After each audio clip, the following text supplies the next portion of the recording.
Good evening.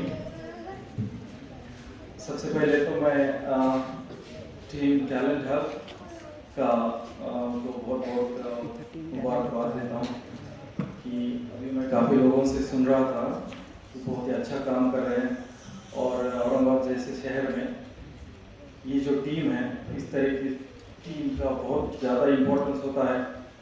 काफ़ी लोग काफ़ी कुछ करना चाहते हैं लेकिन उनको प्लेटफॉर्म नहीं मिलता है और ऐसे लोगों को प्लेटफॉर्म प्रोवाइड करना और उनको सबके सामने लेके आना मुझे लगता है बहुत ही इम्पोर्टेंट बात है। और एक्चुअली 21 तारीख को मैं जापान से इंडिया आया हूँ और 10-11 दिन बाहर था और परसों की रात में मैं औरंगाबाद आया और आने के बाद मेरे जो बड़े भाई है नदवी साहब, उन्होंने कॉल किया मुझे। एक्चुअली उनका नंबर सेव नहीं था मेरे फ़ोन पे। उन्होंने फ़ोन किया, उनका हेलो, मैंने बोला कौन बात कर रहे हैं? वो बोलते अरे यार आवाज़ भी बोल गया मेरी, तभी समझ गया क्योंकि इतनी मीठी आवाज़ जो है औरंगाबाद में वो मेरे भाई की हो सकती है। और एक्चुअली अपने नदवी साहब की और मेरी मुलाकात जो हुई है उसकी बहुत इंटरेस्टिंग स्टोरी है। मैं बहुत ही शॉर्ट में आपको बोलता हूँ। उन्होंने जैसे कहा कि 2012 में मैंने औरंगाबाद में महास्वच्छता अभियान चलाया था, सिटी क्लीनिंग इवेंट। तो मुझे न्यूज़पेपर से फ़ोन आया, उन्होंने कहा कि एक शख्स है जो आपसे मिलना चाहते हैं और आपकी जो एक्टिविटी है शहर को साफ करने की उसमें वो कंट्रीब्यूट करना चाहते हैं। मैं बैठा था, पीछे से आए एक शख्स थे पीछे और इतनी खूबसूरत मराठी उनकी, इतनी शुद्ध मराठी।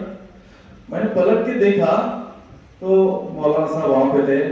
मुझे इतना मतलब इतनी खुशी हुई क्योंकि मुझे खुद उतनी अच्छी मराठी नहीं आती है, मैं सच बोल रहा हूँ।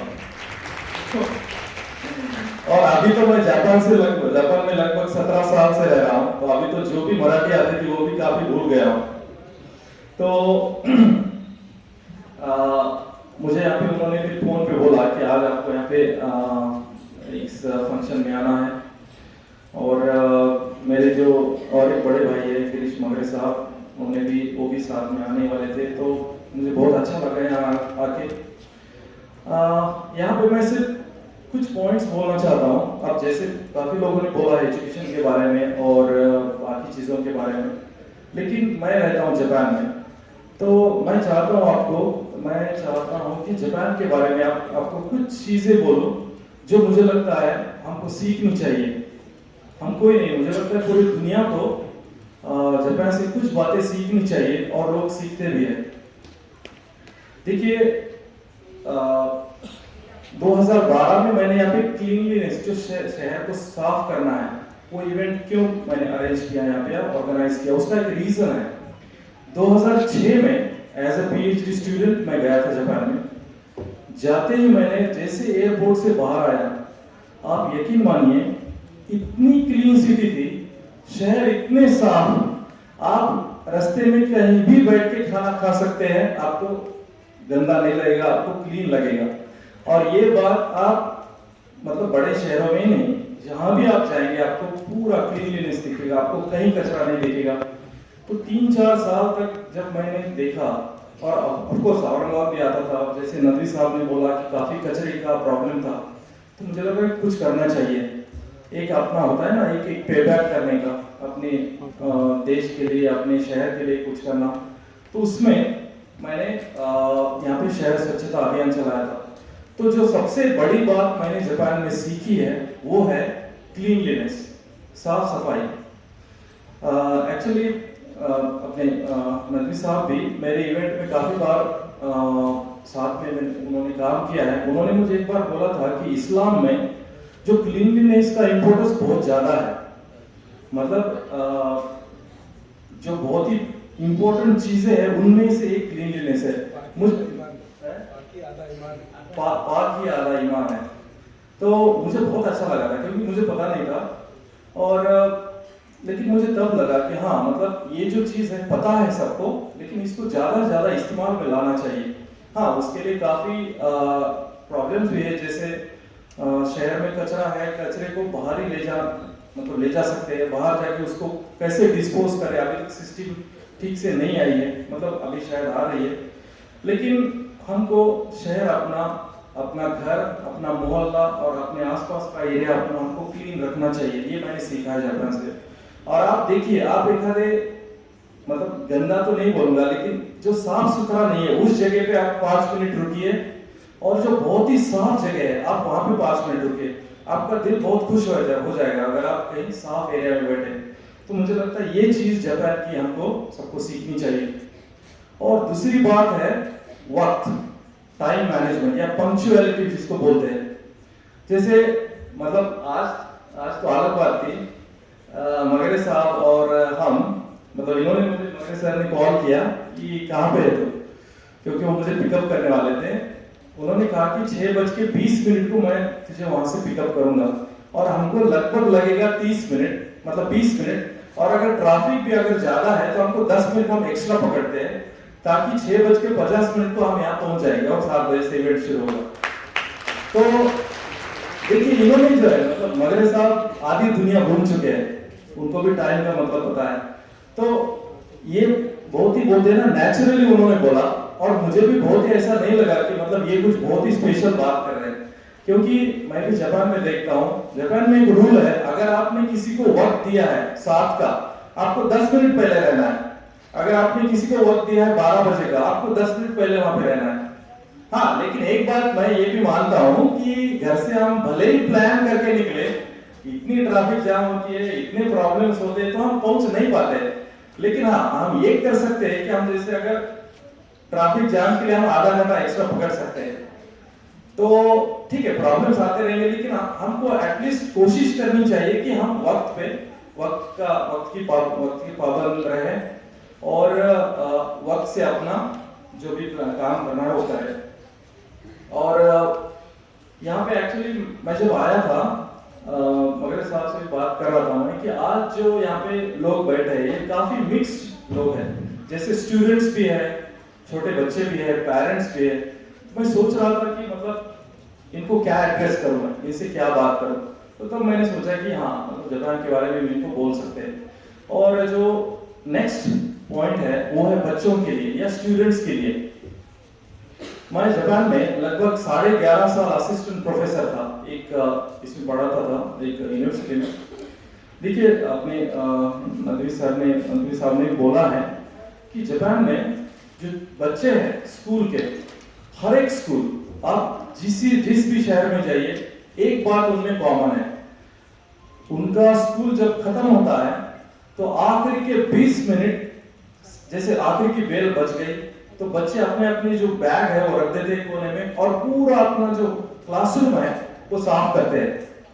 देखिए, अगर आप जाते समय क्लासरूम साफ करके जाएंगे, दूसरे दिन जब आप उसी क्लास में आएंगे तो आपको बहुत अच्छा लगेगा कि हाँ, मतलब कितना अपना साफ सुथरा मेरा क्लासरूम है।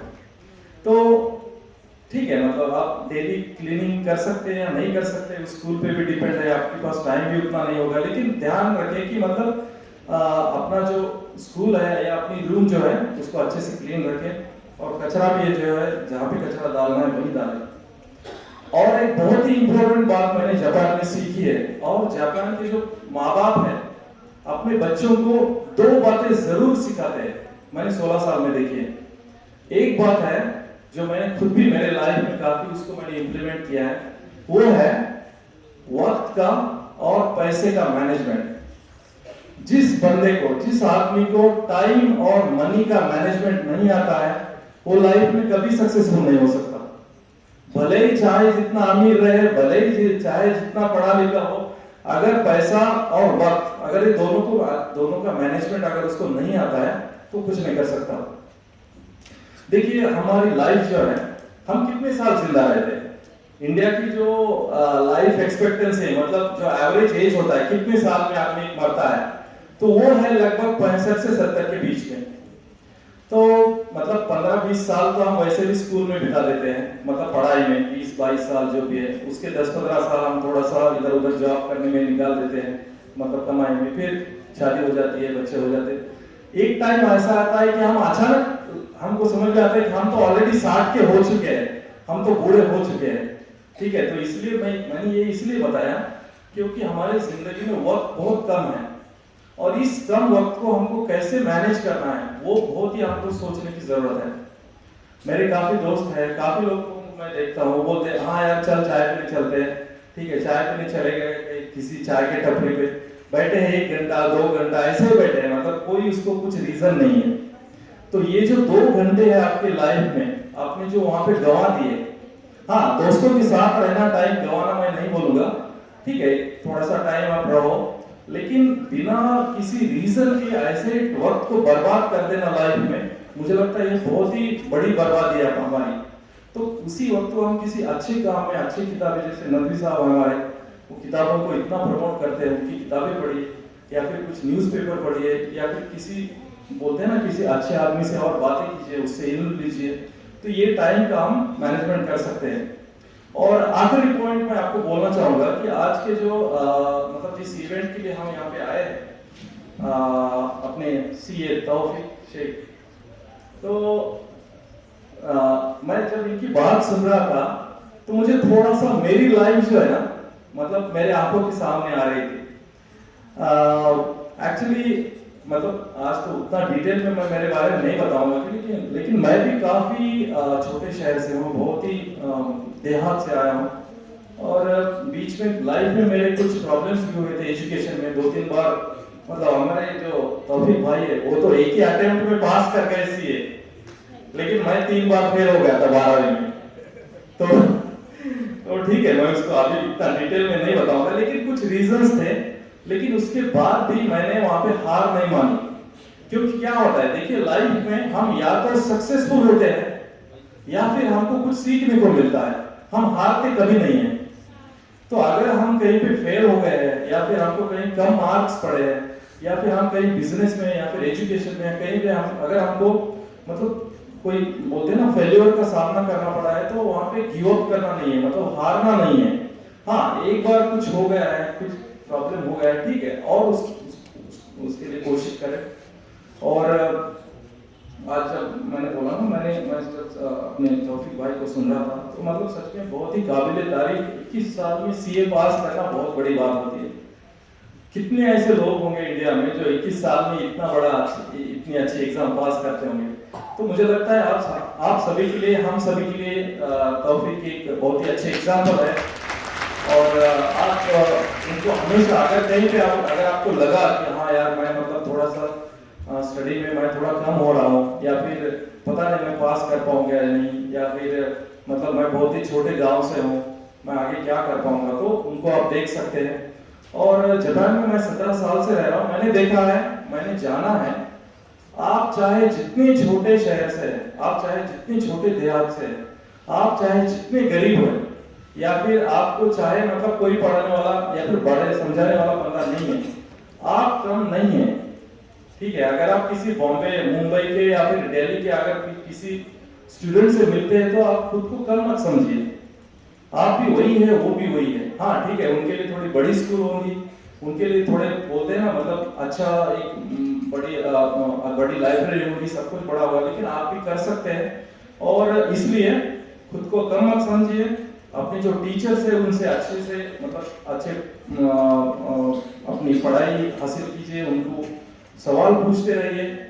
और अगर कुछ हमको समझ में नहीं आ रहा है तो आप चुप नहीं बैठना है, मतलब ये हम स्टूडेंट्स के लिए बोल रहा हूँ, आप अपने पेरेंट्स को बोलिए।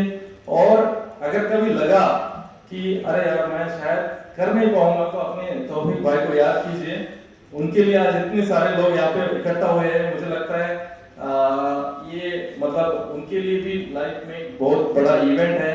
और मैं उम्मीद करता हूँ कि वो भी जो है अपने मतलब सोसाइटी की, अपने देश की, अपने शहर की, अपने मतलब पूरे दुनिया की भी सेवा उसी में आ जाती है। अगर हम अपने शहर की सेवा करते हैं तो पूरी दुनिया की सेवा होती है।